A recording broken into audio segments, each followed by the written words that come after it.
Hello everyone, first attempt में आप सभी का स्वागत है। चलिए स्टूडेंट, आप सभी कैसे हैं? उम्मीद करती हूँ आप सभी बहुत अच्छे होंगे।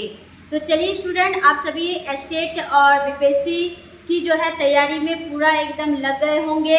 और अच्छी बात है कि आपका जो है प्रयास और हमारा जो है एक सहयोग, ये आपके मेहनत के लिए जो है पूरा एकदम चार चांद हमारी सफलता को लगाएगी। ठीक है, तो चलते हैं बच्चे। आज हम आपके लिए नए टॉपिक लेके आए हैं, ठीक है, जो कि भारतीय संवैधानिक विकास से संबंधित अधिनियम है। ठीक है, और आज हम लोग अधिनियम देखने वाले हैं भारत शासन अधिनियम 1858। ठीक है, उसके बाद दूसरा अधिनियम हम लोग देखने वाले हैं भारत परिषद अधिनियम 1861। उसके बाद तीसरा अधिनियम जो देखने वाले हैं भारत परिषद अधिनियम 1892। ठीक है, तो चलिए आज हम इन तीन अधिनियम की क्या करेंगे, चर्चा करेंगे। ठीक है, तो सबसे पहले आप सभी बच्चे जो है लाइव ज्वाइन कर लीजिए। फिर उसके बाद जो है हम सभी अपने कॉन्सेप्ट को बहुत ज़्यादा डिटेल्स में बढ़ाएंगे। ठीक है, और हो सके बच्चे आप सभी जो है लाइक, शेयर और कमेंट कीजिए। ठीक है, और हमारे चैनल को सब्सक्राइब कर लीजिए। ठीक है, या मैं बता दूं स्टूडेंट कि आपको हमारे पढ़ाई में या हमारे टीचर के द्वारा किसी भी विषयों में अगर किसी भी प्रकार की समस्या हो तो आप हमारे ये जो स्क्रीन पे जो नंबर है उस पर आप क्या कर सकते हैं, हमें कॉल भी कर सकते हैं। और साथ ही नोट्स या फिर ऑनलाइन या ऑफलाइन टेस्ट या क्लास से रिलेटेड अगर क्वेरी हो तो उसमें भी आप हमें कांटेक्ट कर सकते हैं। साथ ही आप हमारे ऐप को, फर्स्ट अटेम्प्ट ऐप को डाउनलोड करके आप अपने सारी जो है समस्याओं का समाधान उसमें ढूंढ सकते हैं। ठीक है, और आप हमारे टेलीग्राम, इंस्टा, फेसबुक पर भी हमें फॉलो कर सकते हैं। तो चलिए हम लोग जो है बिना किसी जो है प्रॉब्लम के आगे क्लास को क्या करते हैं, सुचारू रूप से आगे बढ़ाते हैं। तो चलिए, बहुत सारे बच्चे हमारे साथ जुड़ चुके हैं। तो बच्चे आज हम लोग बात करेंगे सबसे पहले भारत शासन अधिनियम 1858 के बारे में। ठीक है, तो सबसे पहली बात आप सभी जानना चाहिए आपको कि ये जो भारत शासन अधिनियम है इसके अंतर्गत क्या हुआ था। भारत का जो शासन है ये प्रत्यक्ष रूप से क्या हुआ था कि महारानी विक्टोरिया के अधीन होकर दिया गया था। ठीक है, तो सीधा याद रखेंगे कि भारत शासन अधिनियम 1858 जो है ये किनके हाथों में था, तो महारानी विक्टोरिया के हाथों में था। ठीक है, तो चलिए आज हम अभी पहले डिस्कस करेंगे क्योंकि ये तीन टॉपिक आपको कंफ्यूज करेंगे। तो भारत शासन अधिनियम को हम सबसे पहले देख रहे हैं। ठीक है, तो इसमें क्या देखेंगे भाई, तो इसमें देखेंगे कि भारत का शासन जो है, भारत का शासन किनके हाथों में सौंप दिया गया, किनके हाथों में सौंप दिया गया, कमेंट कीजिएगा बच्चे। तो हम बोलेंगे भारत का शासन प्रत्यक्ष रूप से महारानी विक्टोरिया के हाथों सौंप दिया गया। ठीक है, महारानी विक्टोरिया को सौंप दिया गया।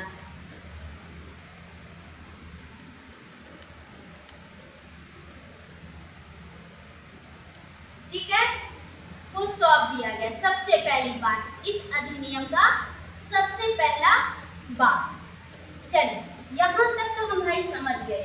दूसरी बात है, अब हम जानते हैं कि ये जो भारत शासन अधिनियम हुआ जब महारानी विक्टोरिया के हाथों सारे जो है भारत के शासन को जब सौंप दिया गया तो उस समय जो था गवर्नर जनरल का जो पद नाम बदल करके क्या रखा गया, यानी कि इसको बदल करके भारत का वायसराय कर दिया गया। ठीक है, तो चलिए पदनाम में क्या है, पदनाम में क्या था, अगर पदनाम में भारत का क्या था, गवर्नर जनरल को, ठीक है, क्या बोलेंगे हम लोग कि गवर्नर जनरल का पद, ठीक है, गवर्नर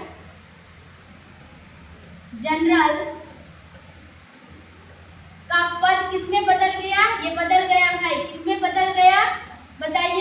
भारत का वायसराय में, भारत का वायसराय में, याद रखिएगा। अब उसको भारत का वायसराय कहलाया जाने लगा, ठीक है। चलिए, तो जो पहले क्या होते थे, भारत के गवर्नर जनरल होते थे, उसको क्या कर दिया गया, अब किस नाम से जाना गया, तो भारत का वायसराय के नाम से जाना जाने लगा, ठीक है। चलिए, अब हम लोग जो है भारत शासन अधिनियम के अंतर्गत क्या देखेंगे कि भारत शासन अधिनियम 1858 में भारत का पूछेगा कि अंतिम गवर्नर जनरल कौन था, तो हम नाम बोलेंगे लॉर्ड कैनिंग का। किसका नाम बोलेंगे, लॉर्ड कैनिंग का बोलेंगे, ठीक है। तो यहाँ आप लोग लिख लीजिए अंतिम गवर्नर जनरल, अंतिम गवर्नर जनरल कौन था, तो बोलेंगे लॉर्ड कैनिंग। क्या बोलेंगे भाई, लॉर्ड कैनिंग का नाम लेंगे। किसका नाम लेंगे, लॉर्ड कैनिंग का नाम लेंगे। चलिए, यहाँ तक बच्चे आप सभी समझ गए होंगे। तो लॉर्ड कैनिंग जो है वो क्या थे, अंतिम गवर्नर जनरल के रूप में जाने जाते हैं, ठीक है। और कैनिंग का जो शासन काल रहा वो 10 वर्षों तक रहा, 10 वर्ष नहीं बोलिए, इसको 6 वर्ष बोलिए, ठीक है। यानी कि 1856 से लेकर के 1862 तक, ठीक है।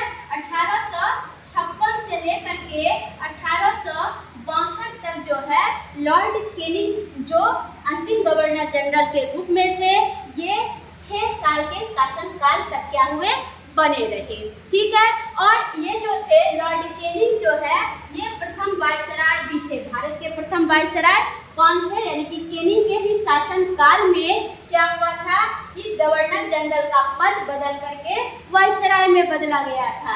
तो इसलिए लॉर्ड कैनिंग को हम क्या बोलेंगे, प्रथम वायसराय भी कहेंगे। क्या कहेंगे हम, प्रथम वायसराय भी कहेंगे। कहेगा कि भारत का प्रथम वायसराय कौन था, तो बोलिएगा आप लॉर्ड कैनिंग। किसका नाम बोलेंगे हम, लॉर्ड कैनिंग के बारे में बोलेंगे। तो यहाँ तक बच्चे कॉन्सेप्ट एकदम क्लियर हो गया होगा, ठीक है। चलिए, अब हम अगले पेज में आते हैं। अब दूसरी बात हम क्या देखेंगे कि ये जो भारत शासन अधिनियम 1858 था, इसके द्वारा जितने भी मतलब कि बोर्ड ऑफ कंट्रोल जो थे और साथ ही आपका कंट्रोल ऑफ जो डायरेक्टर थे, इनको क्या किया गया, समाप्त कर दिया गया, ठीक है। चलिए, तो यहाँ हम क्या देखेंगे कि बोर्ड ऑफ कंट्रोल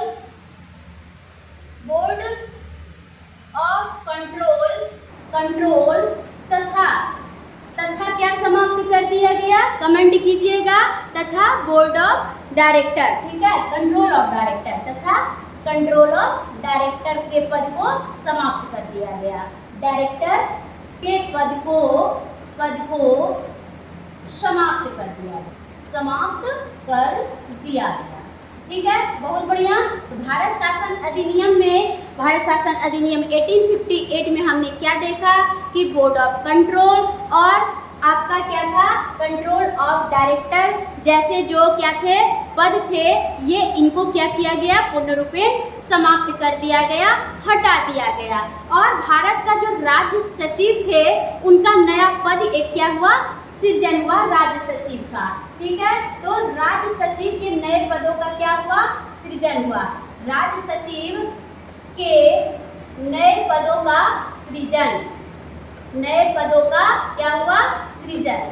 चलिए, बहुत बढ़िया, नए पद का सृजन भी हो गया भाई भारत शासन अधिनियम 1858 में, ठीक है। तो जब सृजन हुआ तो उसमें कितने मेंबर्स थे, तो 15 मेंबर्स थे, यानी कि 15 सदस्यीय परिषद के द्वारा जो है भारतीय राज्य सचिव का पद को क्या किया गया, गठित किया गया, ठीक है। तो इसमें हम क्या लिखेंगे, सदस्यों की संख्या 15 जो है सदस्य, ठीक है, सदस्यों का गठन किया गया, 15 सदस्यों का गठन किया गया। चलिए, यहाँ तक तो हम लोग बच्चे देख लिए। अब यहाँ पर हम क्या देखेंगे कि ये जो 15 सदस्य का जो परिषद गठन हुआ, ठीक है, यहाँ परिषद कर दीजिएगा। तो 15 सदस्यों का जो ये परिषद गठन था, तो इसके द्वारा क्या हुआ था, राज्य सचिव के नए पदों का क्या हुआ था, सृजन हुआ था, ठीक है, परिषदों का गठन। चलिए, यहाँ तक तो बच्चे हम लोगों ने देख लिया सारी बातें। अब हम आगे देखेंगे कि ये जो एक्ट आया भारत शासन अधिनियम 1858, तो इस अधिनियम में, इस एक्ट में क्या हुआ कि भारत को एक प्रत्यक्ष ब्रिटिश दोहरी सरकार, ठीक है, को समाप्त कर दिया। यानी कि भारत में जो दोहरी सरकार वाली बातें थी, इस एक्ट के द्वारा ये भारत को जो है, भारत में ये प्रत्यक्ष ब्रिटिश दोहरी सरकार को क्या किया गया, पूर्ण रूपेण समाप्त कर दिया गया। ठीक है, चलिए, यानी कि कहने का तात्पर्य क्या है कि इस अधिनियम ने भारत के एक प्रत्यक्ष ब्रिटिश उपनिवेश बना दिया। ठीक है, चलिए, तो नए ब्रिटिश उपनिवेश का गठन, उपनिवेश का गठन, चलिए यहाँ तक तो देख लिए। अब भाई हम इसमें ये देखेंगे कि ये जो भारत शासन अधिनियम 1858 आया, तो इसके अंतर्गत हम भाई क्या देखेंगे कि इस अधिनियम में एक सिद्धांत था जिसको हम कहते हैं चूक का सिद्धांत है। ठीक है, तो इस चूक के सिद्धांत को भी क्या किया गया, पूर्ण रूपेण समाप्त कर दिया गया। ठीक है, यानी कि कोई भी चूक होती थी, कोई भी गलती होती थी, तो गलती वाली बात, चूक वाली बात को क्या किया गया, पूर्ण रूपेण हटा दिया गया। ठीक है, चलिए, तो यहाँ क्या करेंगे, चूक सिद्धांत का क्या हुआ, समापन हुआ। चूक सिद्धांत का क्या हुआ, समापन किया गया, समापन।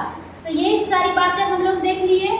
अब यहाँ पर एक बात देखेंगे कि जब भारत शासन अधिनियम आया, तो इस अधिनियम में देश के प्रशासन के लिए, यानी कि हमारे कंट्री के एडमिनिस्ट्रेशन के लिए जो भारतीय सिविल सेवा परीक्षा होती है, तो ये भारतीय सिविल सेवा परीक्षा की स्थापना की जानी थी। ठीक है, वो भी भारत शासन अधिनियम 1858 के अंतर्गत। साथ ही इस अधिनियम के अंतर्गत भारतीयों के लिए भी क्या था, सेवा में भर्ती होने का प्रावधान रखा गया। ठीक है, चलिए, तो हम यहाँ क्या देखेंगे कि जितने भी सिविल सेवा जो भर्ती परीक्षा है, तो इसमें भारतीयों को मौका देने का या अवसर देने का प्रावधान किस अधिनियम में शामिल किया गया था, तो भारत शासन अधिनियम 1858 में दिया गया था। ठीक है, तो अगला हम लोग टॉपिक लिखेंगे, क्या लिखेंगे भाई, कि देश के प्रशासन के लिए सिविल सेवा परीक्षा, सिविल सेवा की स्थापना की कर दीजिए। इस सिविल सेवा परीक्षा में अवसर लेने का, भाग लेने का अधिकार दिया गया। ठीक है, चलिए, भारतीयों को चलिए यहाँ तो हम लोग देख लिए कि देश के जितने भी एडमिनिस्ट्रेशन है, उस एडमिनिस्ट्रेशन के लिए जो सिविल सेवा परीक्षा है या सिविल सेवा की स्थापना हुई, और भारतीयों को इस सिविल सेवा अधिकार में और उनके योगदान करने में या उन्हें अवसर देने में, भर्ती करने का प्रावधान भी जो है किया गया। ठीक है, यहाँ तो हम लोग देख लिए। अब हम लोग नेक्स्ट बातें देखेंगे, जल्दी जल्दी बच्चे इसे उतार लीजिए, फिर हम लोग आगे जो है और भी डिटेल से बातें करेंगे। जल्दी जल्दी बताइएगा, थोड़ा सा आप लोग को ब्रेक दे रहे हैं। ठीक है, 2 सेकेंड का। ठीक है, चलिए, समझ में आ रही है तो भाई कमेंट और लाइक सब्सक्राइब जरूर कीजिए। चलिए, यहाँ तक देख लिए भाई सिविल सेवा की बातें। अब हम देखेंगे कि भारत शासन अधिनियम 1858 में क्या और हुआ। ठीक है, तो इसमें, इस अधिनियम में, इस एक्ट में एक और निर्णय लिया गया था बच्चा। क्या निर्णय लिया गया था कि जितने भी शेष भारतीय हैं, खास करके जितने भी राजकुमार हैं, जितने भी प्रमुख हैं, ठीक है, तो खास करके जब इनकी संख्या क्या हो, 560 से अधिक हो। ठीक है, तो वैसे लोगों को क्या मिले, उनकी स्वतंत्रता मिले, उनको आज़ादी जो है प्रदान की जाए, उनकी जो है स्वतंत्रता की स्थिति क्या होती थी, सुनिश्चित की गई, और बशर्ते कि वे ब्रिटिश आधिपत्य को क्या करें, स्वीकार करें, ये बात था। और हम क्या देखेंगे कि भारत शासन अधिनियम 1858 में भारत के पहले, अगर राज्य सचिव के बारे में पूछ लिया जाए, तो पहले राज्य सचिव का नाम क्या था, तो लॉर्ड स्टैनली। ठीक है, तो यहाँ लिख लेंगे भारत के पहले राज्य सचिव कौन थे, तो हम कहेंगे लॉर्ड स्टैनली। क्या कहेंगे, लॉर्ड स्टैनली।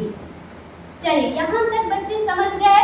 लॉर्ड स्टैनली को भारत का पहला राज्य सचिव जो है कहा जाता है, ठीक है। साथ ही भारत शासन अधिनियम 1858 में द्वैध शासन जो प्रणाली थी इनको भी क्या किया कर दिया गया, समाप्त कर दिया गया। और साथ ही जो है इसके विलय और विस्तार की नीति को भी त्याग कर दिया गया, ठीक है। चलिए तो यहाँ हम एक पॉइंट और लिख लेते हैं इसमें, द्वैध शासन प्रणाली, द्वैध शासन प्रणाली तथा विलय का मतलब होता है कि किसी बड़े कंपनी में छोटे कंपनी को क्या कर लेना, मिला लेना, ठीक है। विलय और विस्तार की नीति। चलिए तो इस तरह से बच्चे हम लोगों ने ये सारी बातें देख ली, ठीक है। चलिए यहाँ तक कोई दिक्कत नहीं होनी चाहिए कि द्वैध शासन प्रणाली, विलय और विस्तार की नीति, साथ ही जो है देश के प्रशासन के लिए भारतीयों को सिविल सेवा में भर्ती करने का मौका, ठीक है। उसके बाद जो है हम क्या देखें कि राज्य सचिव में नए पदों का सृजन और क्या कहते हैं खास करके 15 सदस्य परिषदों के द्वारा, ये भी किसमें किया गया, तो भारत शासन अधिनियम 1858 में चूक के सिद्धांत का भी क्या हुआ, यानी कि समापन हो गया। नए ब्रिटिश उपनिवेश का गठन किया गया। बोर्ड ऑफ कंट्रोल या फिर कंट्रोल ऑफ डायरेक्टर जैसे पदों को भी क्या कर दिया गया, समाप्त कर दिया गया। उसके बाद हम क्या देखे थे कि भारत का शासन जो है पूर्ण रूपेण किसके हाथों में आ गई थी, तो महारानी विक्टोरिया के हाथों में आ गए थे। और जो पदनाम था गवर्नर जनरल, तो गवर्नर जनरल हट करके क्या बन गया, वही भारत का वायसराय के नाम से जाने लगा। और भारत का प्रथम वायसराय कौन थे, तो लॉर्ड कैनिंग थे, ठीक है। अगर सचिव की बात कहा जाए कि प्रथम सचिव कौन थे, तो लॉर्ड स्टैनली थे। तो ये सारी बातें आप आराम से जो है याद रखेंगे। सारे जो है बातें जो है, फैक्ट्स जो हैं, ये प्रश्न जो है प्रश्नों के लिए या आपके विभिन्न प्रकार के प्रतियोगी परीक्षा के लिए बहुत ही इम्पोर्टेंट है, ठीक है। तो ये सारी बातें बच्चे आप लोगों ने देख लिया, समझ लिया। तो चलिए अब हम आगे बात करते हैं। बात करेंगे क्या, नेक्स्ट जो देखेंगे अगले जो है भारत परिषद अधिनियम 1861 को, ठीक है। चलते हैं अगला टॉपिक बनाते हैं हम लोग।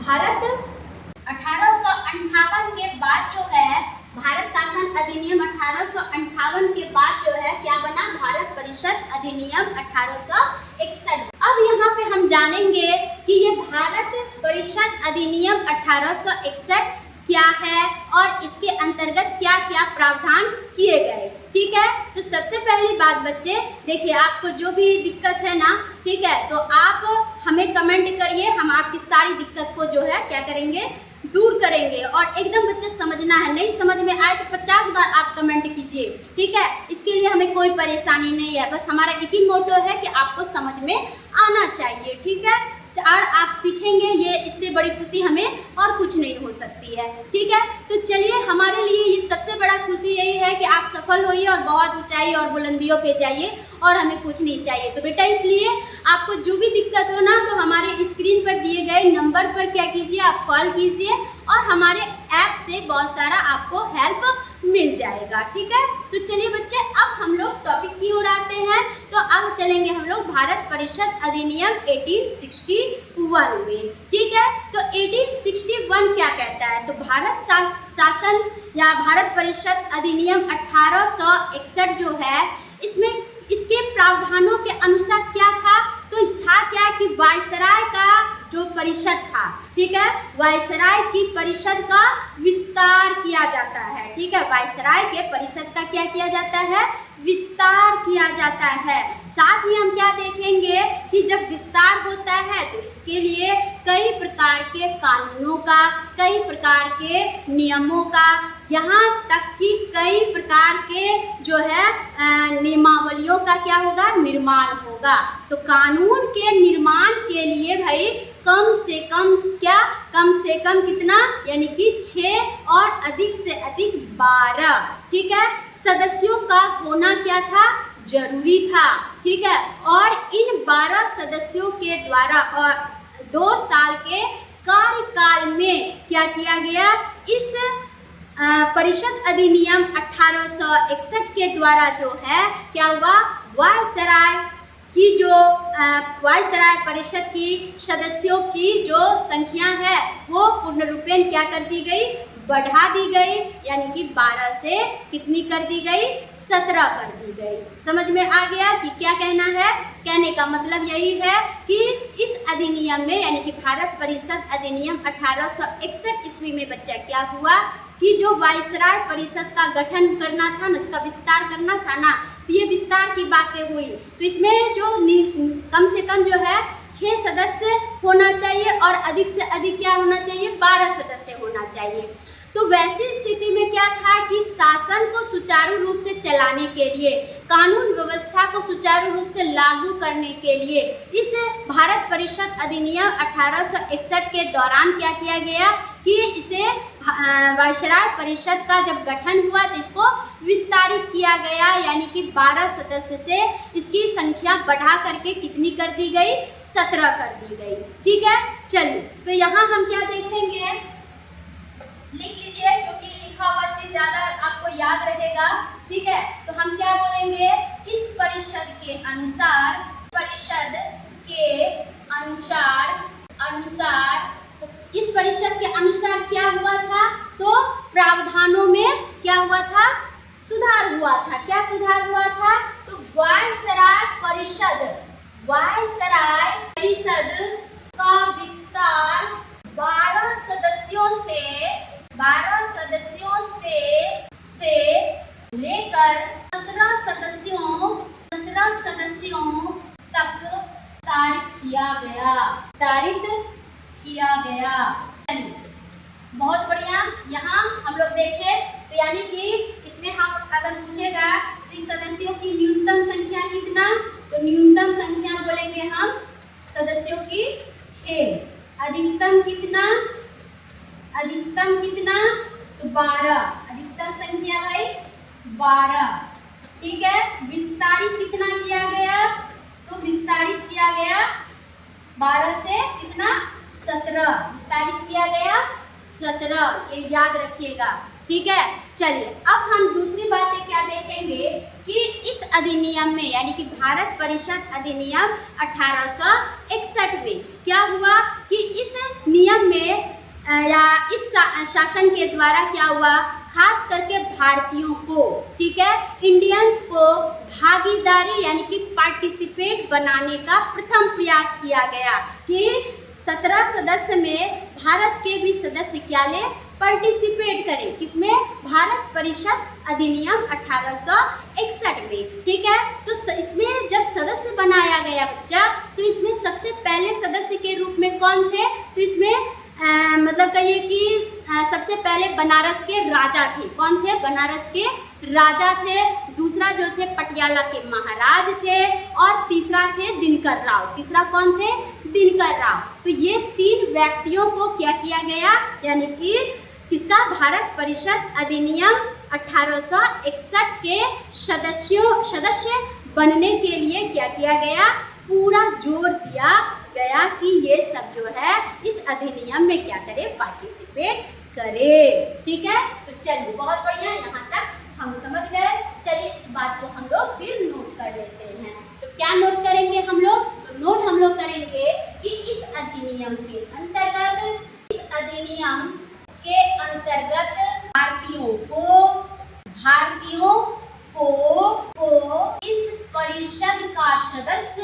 इस परिषद का सदस्य बनाने पर क्या दिया गया, तो बनाने पर भागीदारी का प्रयास किया गया। ठीक है, चलिए तो इसमें सदस्य कौन कौन थे, तो किया गया सदस्य कौन थे, तो बनारस के राजा थे। ठीक है, उसके बाद पटियाला के महाराज थे और एक हम लोग क्या बोले, दिनकर राव जी थे। ठीक है, समझ में आ गया। तो चलिए तो बोलेंगे प्रथम सदस्य कौन कौन थे, तो प्रथम सदस्य थे कौन थे भाई, नोट कर लीजिए, बनारस के राजा, दूसरा पटियाला के महाराज, तीसरा थे दिनकर राव। ये 3 ऐसे भारतीय सदस्य थे जो कि भारतीय परिषद अधिनियम 1861 के पहले सदस्य के रूप में क्या किए गए थे, चुने गए थे। ठीक है, तो यहाँ तक बच्चे समझ गए, आप सभी नोट कर लीजिए। फिर उसके बाद हम लोग आगे जो है और भी विस्तार से क्या करेंगे, स्टडी करेंगे।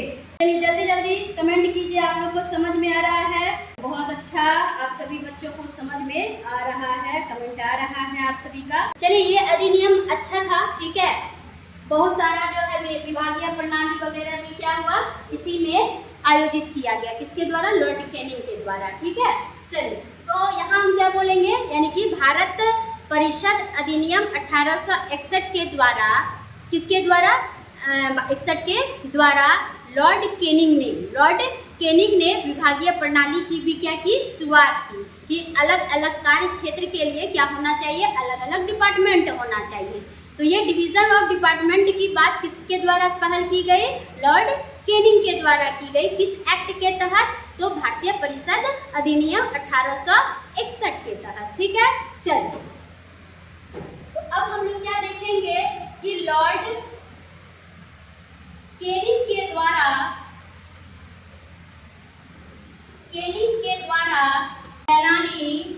विभागीय प्रणाली का क्या हुआ, शुरुआत हुआ। ठीक है, चलिए विभागीय प्रणाली की शुरुआत भारत परिषद अधिनियम 1861 में किया गया। ठीक है, चलिए अब हम क्या देखेंगे कि इस अधिनियम यानी कि भारत परिषद अधिनियम 1861, ठीक है, इस नियम के अंतर्गत क्या हुआ कि ये जो पहली बार यानी कि वायसराय को अध्यादेश जारी करने का क्या मिला, शक्ति दिया गया, पावर दिया गया। ठीक है, कि भाई आप वायसराय हो, आप बहुत सारे अध्यादेश को जारी कर सकते हो। ठीक है, तो ये वायसराय जैसे पद को एक मतलब कि आज्ञा देना, ऑर्डर देना और उसका पावर को याद दिलाना, ये सारी बातें बच्चे किसमें की गई? तो भारत परिषद अधिनियम 1861 में की गई। ठीक है, चलिए लिख लेंगे हम लोग इस अधिनियम अध्यादेश शक्तियां प्रदान की गई। वाह, बहुत बढ़िया, यहाँ तक समझ गए भाई। ठीक है, मन से पढ़िए भाई। ठीक है, एकदम आपका रिजल्ट होगा, इसमें कोई भी संशय नहीं है। हम आपको एकदम बेसिक बता रहे हैं, पूरा एकदम डीपली बता रहे हैं। चाहे आप किसी की भी तैयारी कर रहे हो, बीपीएससी का या स्टेट का, ठीक है, जिन बच्चे का पॉलिटिकल साइंस है, सारे कंपटीशन के लिए ये टॉपिक बहुत ही इम्पोर्टेंट है। ठीक है, चलिए यहाँ तक तो बच्चे समझ गए कि वायसराय को अध्यादेश देने का पावर भी जो है भारत परिषद अधिनियम 1861 में मिला। ठीक है, दूसरी बात हम क्या करेंगे कि बॉम्बे और मद्रास प्रेसिडेंसी को कानून बनाने का अधिकार पुनः प्रदान किया गया। किसके तहत? भारत परिषद अधिनियम 1861 के तहत। ठीक है, तो क्या लिखेंगे हम लोग? इस अधिनियम के तहत, इस अधिनियम के द्वारा एवं बॉम्बे कानून बनाने का, ये तो बहुत ही खुशी की बात है। ठीक है, यानी कि आपका बंगाल हुआ, ठीक है, आपका उत्तर प्रदेश, ठीक है, उत्तर प्रदेश का खास करके सीमांत प्रांत है, ठीक है, और पंजाब, ठीक है, में विधान परिषद का भी क्या हुआ, गठन हुआ। ठीक है, इसी नियम के तहत। ठीक है, तो हम यहाँ क्या लिखेंगे कि बंगाल विधान परिषद का गठन कब किया गया? बच्चा बताइए कमेंट करके। तो बंगाल में विधान परिषद का गठन हुआ 1862 में। ठीक है, 1862 में। उसके बाद दूसरा हम क्या बोले? दूसरा उत्तर प्रदेश के सीमांत प्रांत, ठीक है, उत्तर प्रदेश तथा कहाँ? बंगाल हो गया, उत्तर प्रदेश हो गया। तीसरा हम कहाँ देखेंगे? पंजाब। ठीक है, तो तथा पंजाब में, ठीक है, तथा तो पंजाब में किस ईस्वी में विधान परिषद का गठन किया गया? कमेंट कीजिए, तो बोलिएगा बच्चा 1897 में। ठीक है, पंजाब 1897 में का गठन कर फुल्ली ये जो है NCERT और SCERT बेस्ड कॉन्सेप्ट है। ठीक है, से नहीं है, इसलिए किसी भी कंपटीशन के लिए आपके बहुत ही बच्चे क्या है इम्पोर्टेंट है। ठीक है, तो ये सारी बातें जो हम बच्चे देखे वो किसका देखे, तो भारत परिषद अधिनियम 1861 का। ठीक है, चलिए एक बार इसको रिकॉल कर लेते हैं कि भारत परिषद अधिनियम 1861 के अंतर्गत क्या हुआ कि इसमें वायसराय का पद का विस्तार जो है 12 सदस्य से 17 सदस्य कर दिया गया। ठीक है, न्यूनतम सदस्यों की संख्या 6 होनी चाहिए, अधिकतम जो है 12 होनी चाहिए और विस्तारित करके इसकी संख्या कितनी कर दी गई, 17 कर दी गई। ठीक है, और दूसरी बात हम क्या देखेंगे कि इस भारत परिषद अधिनियम 1861 के अंतर्गत भारतीयों को इस परिषद का सदस्य बनाने पर और भागीदारी करने का भी क्या मिला, अवसर दिया गया, मौका दिया गया। ठीक है, जिनमें कि पहले भारतीय सदस्य कौन थे, तो बनारस के राजा थे, पटियाला के महाराज थे और दिनकर राव जी थे। ठीक है, तीसरी बात हम बच्चे क्या देखेंगे कि लॉर्ड कैनिंग के द्वारा विभागीय प्रणाली यानी कि डिपार्टमेंटल सिस्टम का क्या हुआ, शुरुआत किया गया और साथ ही अधिनियम के अंतर्गत जो है वायसराय को भी एक अध्यादेश देने का क्या मिला, शक्ति मिला कि आप जो है ऑर्डर दे सकते हैं और उस ऑर्डर के तहत जो भी लॉ बनते हैं उनका आप पालन करवा सकते हैं और उनसे संबंधित किसी भी प्रकार की त्रुटि होने पर आप सजा भी दे सकते हैं। ये सारी शक्तियाँ पावर्स जो है क्या दी गई, वायसराय को दी गई। ठीक है, इस एक्ट के तहत। अब तीसरी बात हम क्या देखेंगे कि इस अधिनियम के द्वारा यानी कि मद्रास और बॉम्बे प्रेसिडेंसी को फिर से कानून बनाने का अधिकार मिल गया। ठीक है, जिसके कारण बंगाल में, उत्तर प्रदेश के सीमांत प्रांत में और पंजाब में ठीक है क्या हुआ कि विधान परिषद का गठन किया गया। यहाँ तक तो बच्चे आप एकदम भलीभांति समझ गए होंगे। अब हम लोग अगले परिषद की बात करेंगे। ठीक है, तो आप सभी एकदम थोड़ा वीडियो है क्योंकि नाम ही है भाई एक्ट बनते हैं, संशोधन होते हैं, तो आपको तब तक पढ़ते रहना है। ठीक है, 1947 यानी कि जब तक कि हमें आज़ादी नहीं मिल जाती है। ये स्वतंत्रता से पूर्व जो एक्ट बने हैं इनकी सारी बातें हम आपको बता रहे हैं। ठीक है, तो चलिए हम लोग एक सिस्टम से आगे बढ़ रहे हैं जिसमें आपको किसी भी प्रकार की परेशानी नहीं होगी समझने में। तो चलिए अब हम दूसरे एक्ट की बात करेंगे यानी कि भारत परिषद अधिनियम 1892 के बारे में। ठीक है, चलिए अब आते हैं भारत परिषद अधिनियम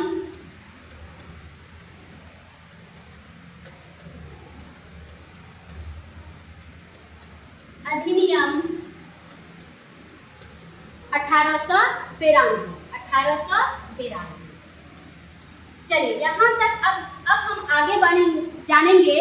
क्या जानेंगे भाई कि 1892 भारत परिषद अधिनियम आखिर क्यों बना और इसका क्या प्रावधान था। ठीक है, तो सबसे पहली बात भारत परिषद अधिनियम को मार्ले मिंटो सुधार अधिनियम भी कहा जाता है। ठीक है, तो इसको यहाँ पर हम लिख सकते हैं और दे करके या दे करके कि इसको हम क्या कहेंगे, मार्ले मिंटो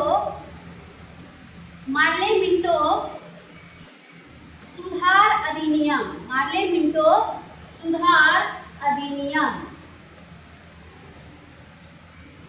ठीक है, क्वेश्चन पूछा है कि भारत परिषद अधिनियम 1892 को कौन से अधिनियम के नाम से जाना जाता है, तो एकदम क्या बोलेंगे, मार्लो मिंटो सुधार अधिनियम के नाम से भी इसे जाना जाता है।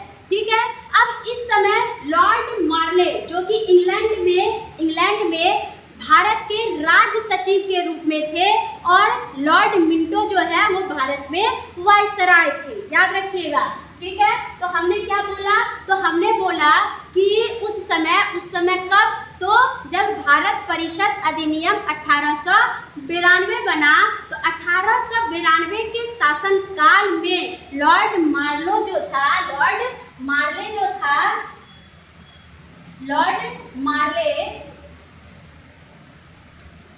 1892 में क्या था, इंग्लैंड में क्या था, इंग्लैंड में क्या था भाई बताइए, कमेंट कीजिए आप सभी। तो इंग्लैंड में क्या थे? राज्य सचिव थे। क्या थे? राज्य सचिव थे। याद रखिएगा, राज्य सचिव थे। ठीक है, ये इंग्लैंड में राज्य सचिव थे। और भारत में क्या थे? तो लॉर्ड मिंटो भारत में वायसराय थे। ठीक है, और भारत में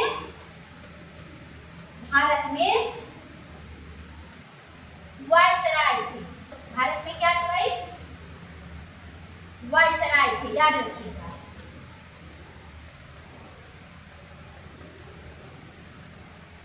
वायसराय।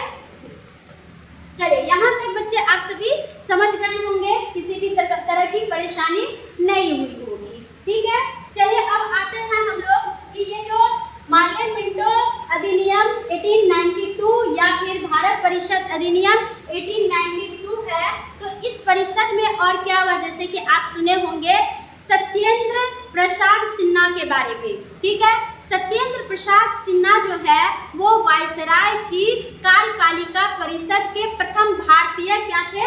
सदस्य थे। ठीक है, याद रखिएगा, पूछा जाता है कि जो है आपके पहले जो है विधान परिषद के कार्यपालिका परिषद के जो है सदस्य, प्रथम भारतीय सदस्य कौन थे? ठीक है, जो कि उस समय में वायसराय थे। तो हम बोलेंगे किसका नाम? तो सत्येंद्र प्रसाद सिन्हा के बारे में। ठीक है, तो नोट कर लेंगे हम लोग। सत्येंद्र प्रसाद सिन्हा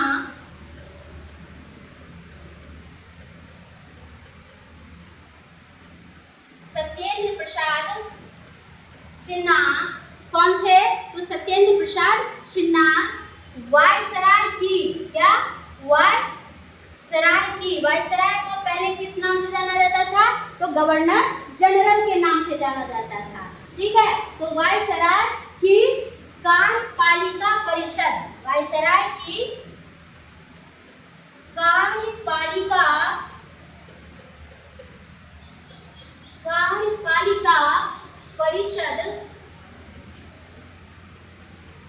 परिषद का प्रथम कार्यकारी क्या चुना गया? प्रथम कार्यकारी जो है सदस्य बनाया गया। सदस्य बने। ठीक है, कौन? सत्येंद्र प्रसाद सिन्हा जी। ठीक है, और उन्हें विधि सदस्य यानी कि कानून सदस्य भी बनाया गया था। ठीक है, तथा इन्हें विधि सदस्य भी बनाया गया।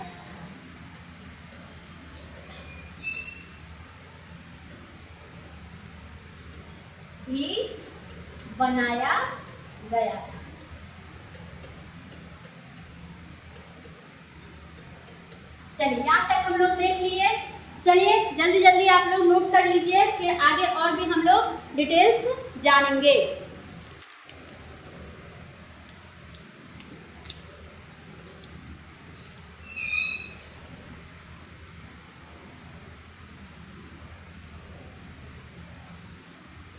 चलिए इसी में आएंगे अब। ठीक है, कौन? सैयद हुसैन बिलग्रामी।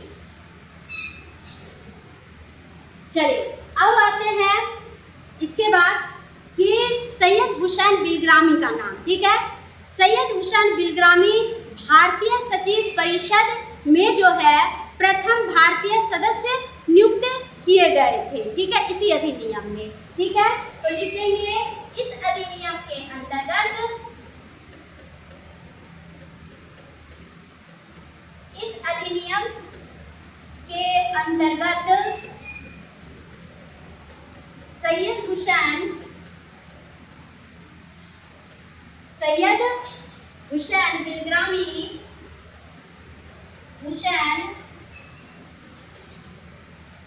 बिलग्रामी को क्या बनाया गया? भारतीय सचिव परिषद में प्रथम भारतीय सदस्य नियुक्त किया गया। ठीक है, बिलग्रामी को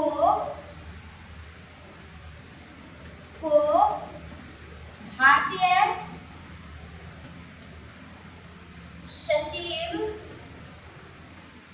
भारतीय सचिव परिषद का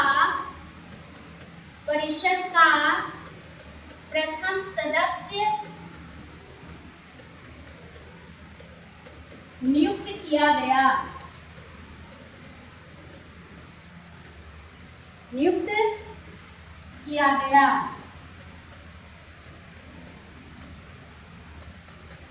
चलिए यहाँ तक बच्चे देख लिए। चलिए अब आते हैं कि ये जब ये एक्ट बना, ठीक है, भारत परिषद अधिनियम जब बना, तो इस भारत परिषद अधिनियम 1892 के अंतर्गत और भी हम बातें देखेंगे कि इस अधिनियम में क्या हुआ कि इस अधिनियम में एक अभियान चला। ठीक है, क्या अभियान चला कि भाई क्या हो, अलग अलग जो है निर्वाचन हो। ठीक है, यानी कि जातीयता के आधार पर सांप्रदायिक प्रतिनिधित्व का क्या हो, प्रावधान किया जाए। हिंदू अपना हिंदू निर्वाचन के लिए और मुस्लिम अपना मुस्लिम निर्वाचन प्रतिनिधि का क्या कर सकते हैं, चयन कर सकते हैं। ठीक है, तो ये सारी बातें जो है इसी जो है 1892 के अधिनियम में क्या किया गया, शामिल किया गया। ठीक है, चलिए तो हम लोग क्या लिखेंगे कि इस अभियान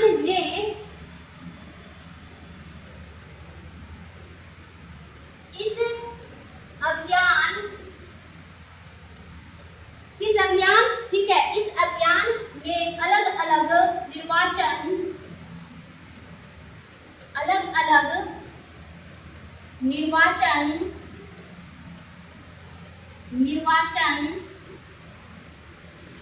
प्रतिनिधियों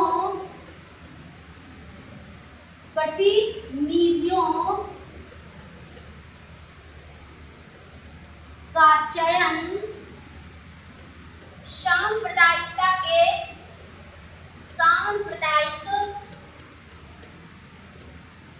सांप्रदायिक किसके आधार पर, प्रतिनिधित्व, सांप्रदायिक प्रतिनिधित्व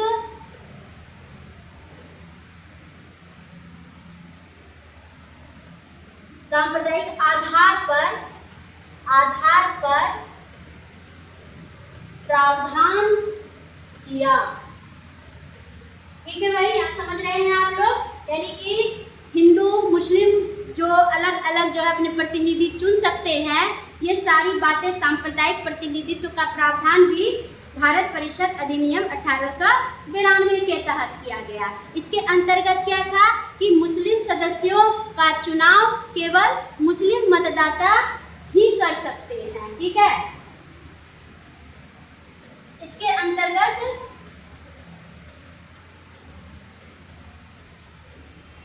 मुस्लिम प्रतिनिधि का चुनाव, मुस्लिम प्रतिनिधि का चयन मुस्लिम सदस्य ही कर सकते हैं।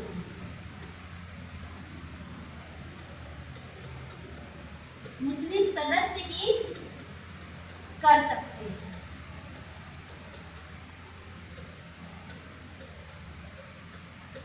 चलिए यहाँ तक तो भाई देख लिए कि मुस्लिम प्रतिनिधि का चयन मुस्लिम सदस्य के द्वारा ही की जाएगी। ठीक है, चलिए अब आते हैं लॉर्ड मार्ले मिंटो। ठीक है, लॉर्ड मार्ले मिंटो सांप्रदायिक निर्वाचक का क्या माना जाता है, जनक माना जाता है, क्योंकि इन्होंने मुस्लिम प्रतिनिधि का चयन करने के लिए मुस्लिम सदस्यों की जो बात है इसको इन्होंने क्या दिया था, मार्ले मिंटो ने समर्थन दिया था। ठीक है, इसलिए क्वेश्चन पूछेगा तो बच्चा आराम से जवाब दीजिएगा। ठीक है, लॉर्ड मार्ले मिंटो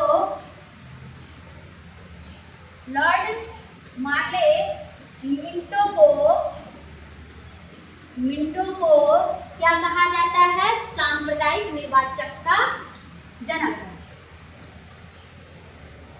सांप्रदायिक निर्वाचक का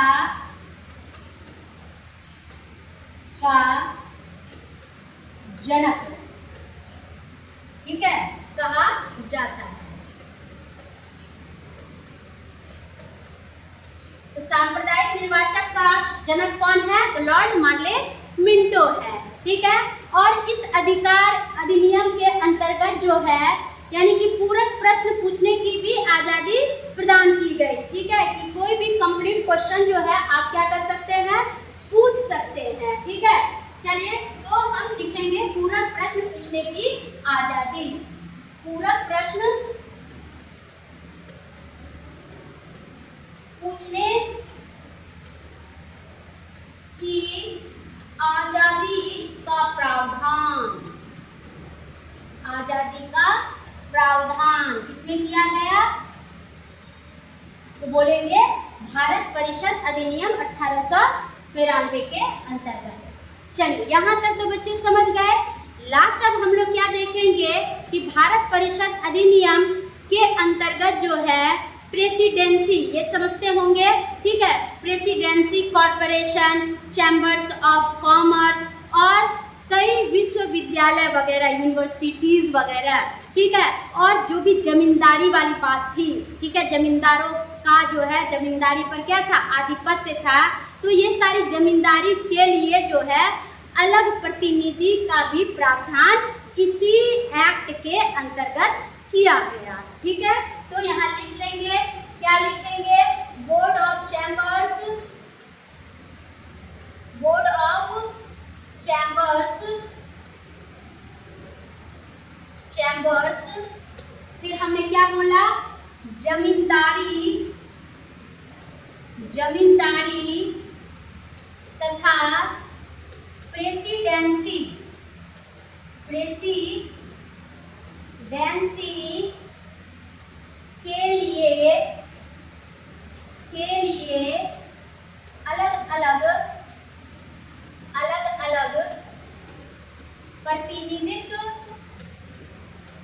प्रतिनिधित्व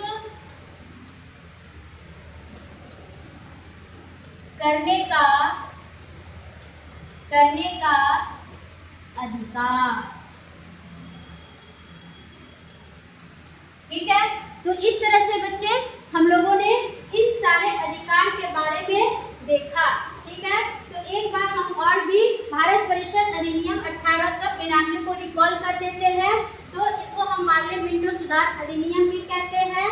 और जब ये अधिनियम बना था तो उस समय जो है लॉर्ड मार्ले मिंटो यानी कि उस समय में इंग्लैंड में राज सचिव हुआ करते थे और भारत में वायसराय थे। ठीक है, दूसरी बात हम क्या देखेंगे कि सत्येंद्र प्रसाद सिन्हा वायसराय की कार्यपालिका परिषद के प्रथम कार्यकारी सदस्य बनाए गए और इन्हें विधि सदस्य भी बनाया गया था इस एक्ट के तहत। ठीक है, साथ ही हम क्या देखेंगे अगली बात कि इस अधिनियम के अंतर्गत सैयद हुसैन बिलग्रामी को भारतीय सचिव परिषद का प्रथम सदस्य नियुक्त किया गया। और हम क्या देखेंगे कि इस अभियान ने अलग अलग निर्वाचन प्रतिनिधियों का चयन सांप्रदायिक आधार पर यानी कि जातीयता के आधार पर प्रस्तावित किया और इसके अंतर्गत मुस्लिम प्रतिनिधि का चयन मुस्लिम सदस्य ही कर सकते हैं, ऐसी बातों को शामिल किया गया। ठीक है, लॉर्ड मार्ले मिंटो को जो है सांप्रदायिक निर्वाचक का जो है सदस्य जनक कहा जाता है। ठीक है, साथ ही अगली बात हम क्या देखेंगे कि इस अधिनियम के अंतर्गत जो है हमें पूरक प्रश्न पूछने की आज़ादी भी मिली। बोर्ड ऑफ चैम्बर्स, जमींदारी और प्रेसिडेंसी के लिए अलग अलग प्रतिनिधित्व करने का अधिकार भी क्या किया गया, इस अधिनियम 1892 के अंतर्गत दिया गया। ठीक है, तो चलिए बच्चे आज हम लोग ये 3 अधिनियम के बारे में जाने। आज का सेशन कैसा लगा? ठीक है, आपको जैसा भी लगे आप हमारे स्क्रीन पर चल रहे नंबर पर और हमारे सोशल मीडिया की जितनी भी साइट्स हैं, ठीक है, इनमें आप कमेंट कर सकते हैं। और ख़ास करके मैं आपको बताना चाहती हूँ कि आप हमारे फर्स्ट अटेम्प्ट जो हमारा फेसबुक चैनल है, इंस्टा है, ठीक है, टेलीग्राम है, वहाँ हमें आप फॉलो कर सकते हैं और आप प्ले स्टोर में जा कर के फर्स्ट अटेम्प्ट के ऐप को भी डाउनलोड कर सकते हैं और आप अलग अलग टीचर्स और मेंटर्स के द्वारा जो है अलग अलग जो है आप नोट्स और क्लास के लेक्चर और जो है आपका रिकॉर्डिंग सेशन वाला जो है वीडियो भी प्राप्त कर सकते हैं। ठीक है, तो चलिए स्टूडेंट आज बस इतना ही, मिलते हैं अगले वीडियो के साथ। ठीक है, तब तक के लिए आप आराम से तैयारी कीजिए, मस्त रहिए। ठीक है, तब तक के लिए बाय बाय।